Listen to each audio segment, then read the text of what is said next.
Hi there, this is Alison from Freddie Loves Crochet, and today I'm going to show you how to make a Tunisian crochet keychain wristlet for your keys. It uses the Tunisian crochet cluster stitch method, so you can see they look like little shells or little cluster stitches. You're going to need a keychain, some scissors, some DK weight or light worsted weight number 3, yarn in cotton ideally to stop that stretch. You can use other yarns, but cotton would be the best, and a 3mm hook. You're going to start by placing a slip knot on your hook and then chaining 8. 1, 2, 3, 4, 5, 6, 7 and 8. Then, if you're not familiar with Tunisian crochet, it's a hybrid between knitting and crochet in a way. You're building up loops to put onto your hook on the way along the chain and the work, and then to go back again you're taking those loops off. So for our first forward pass, we're going to start from the second chain from the hook into the chain, yarn over and pull it through, hook into the next chain, yarn over and pull it through. As you'll see, we're building our loops up onto our hook into the next chain, yarn over and pull through, and you'll do that all the way along. You should end up with 8 loops on your hook. Once you've got your 8 loops on your hook, you're now just going to work in this end one to start off with. We're now going to start taking these loops off. So yarn over and pull through once for one chain, yarn over and pull through again, just that end loop, just one loop there for a second chain. Then we're going to yarn over and we're going to pull through 4 loops, which is 1, 2, 3 and 4, and we'll leave 4 there. Okay, so although got one more to go. Although I've got 5 now, that's because that's the one that I've pulled through. So I've still got 4 left there, which is great. So I'm going to yarn over and chain 2 again. So there's one chain. And there's 2 chains.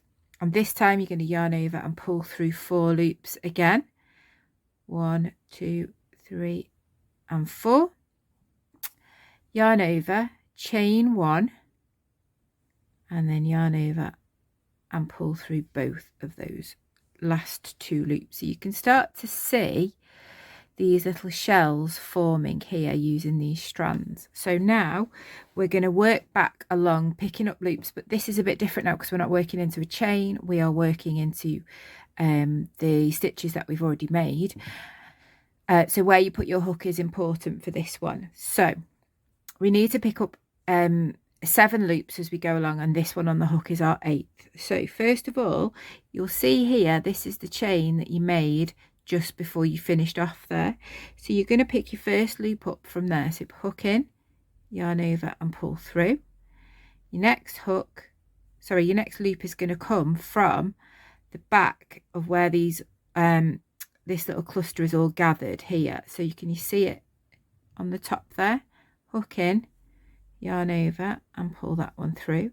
You've then got 2 chains here that you did in between the clusters, so you're going to pick up 1 from the first chain and 1 from the second chain. Okay, so we've picked up 4, so it means we've got 5 in total. We've got 3 to go. The next one comes from the top of this cluster again. Oops.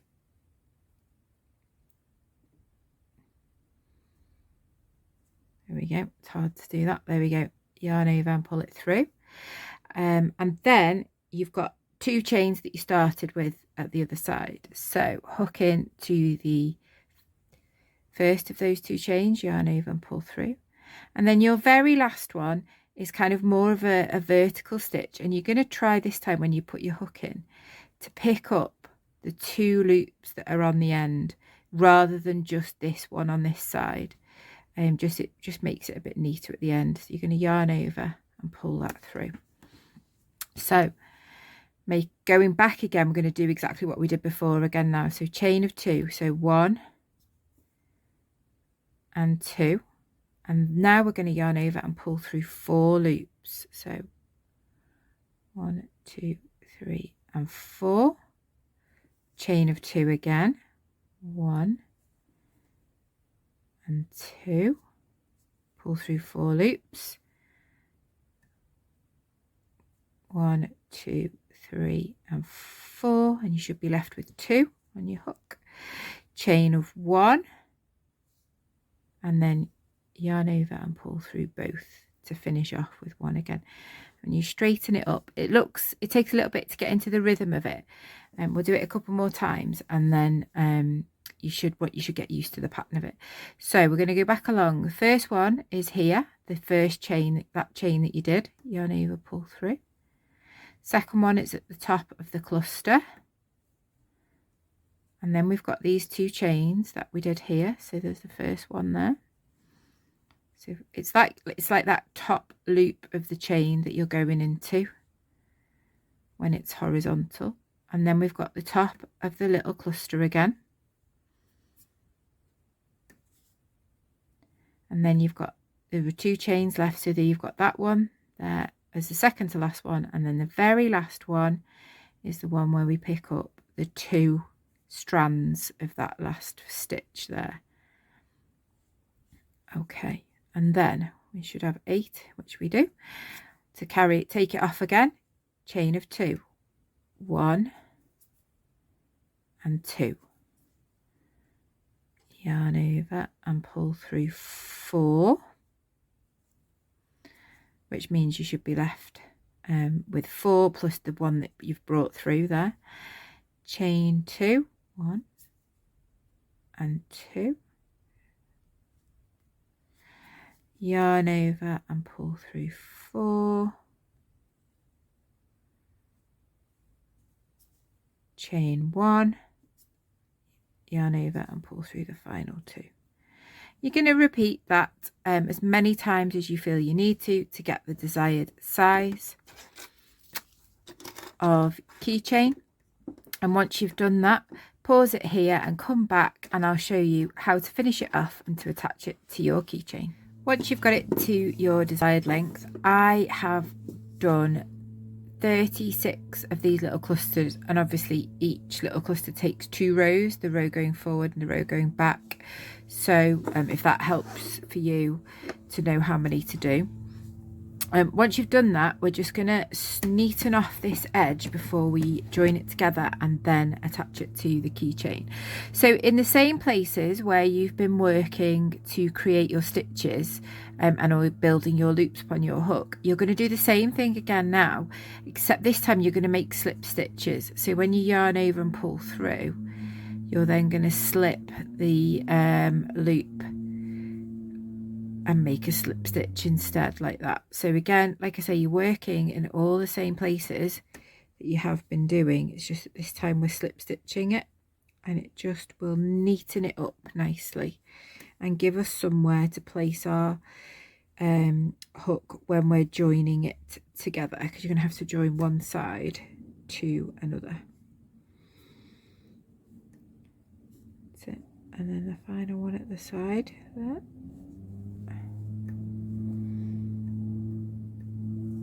Okay, so I'm just going to take my hook out. I'm going to just zoom out a little bit, this better. So this point we need to bring, so what I've done is I've left that's where I finished, so I've turned over, and then I'm going to bring the bottom to meet the top there. I'll zoom back in again now, and then I'm going to put my hook in that first chain, and then pick up the loop that I'd left off, and I'm just gonna pull that through the chain there, and then yarn over and make a chain 1 there. That's just to secure everything in.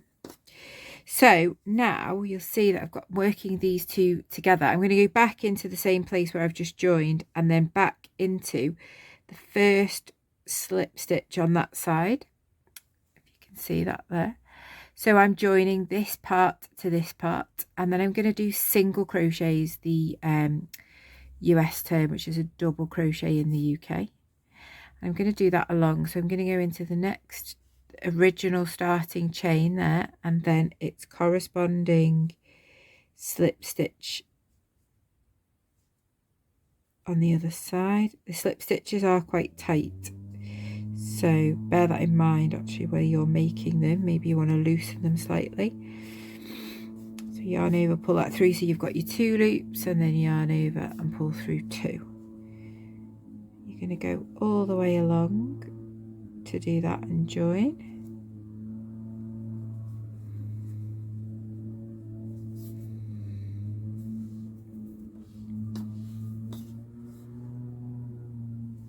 So getting it in the chain and then the corresponding slip stitch on the other side. Getting it through the 2 loops, which is easier said than done, as you can see. To use my finger to help me.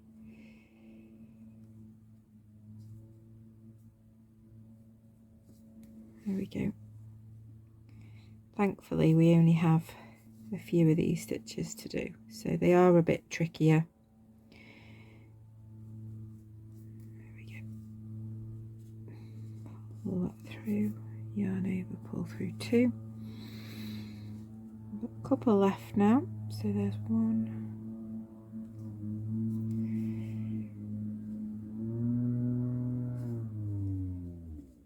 Apologies if you can hear a whirring sound. My neighbour is mowing his lawn, which is, you know, very inconvenient, isn't it? And then we've got one final one.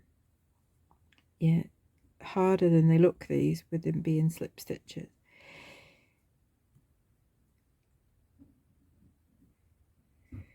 There we go. And then, okay, easy peasy, chain 1 and turn right. We're now going to get your keychain.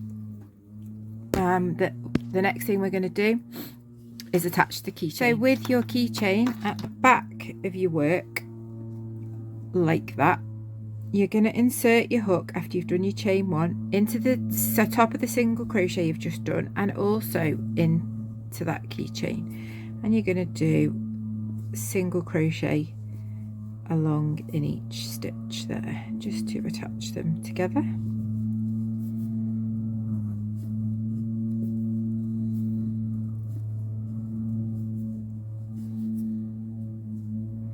Making sure that each time you're catching the I've got a curved one, but you can get the flat ones, which might make it a little bit easier even so, but these are just what I had in already, so that's what I'm using. That's my final one there. There we go. So then we're going to trim, yarn over, pull it all the way through to fasten off,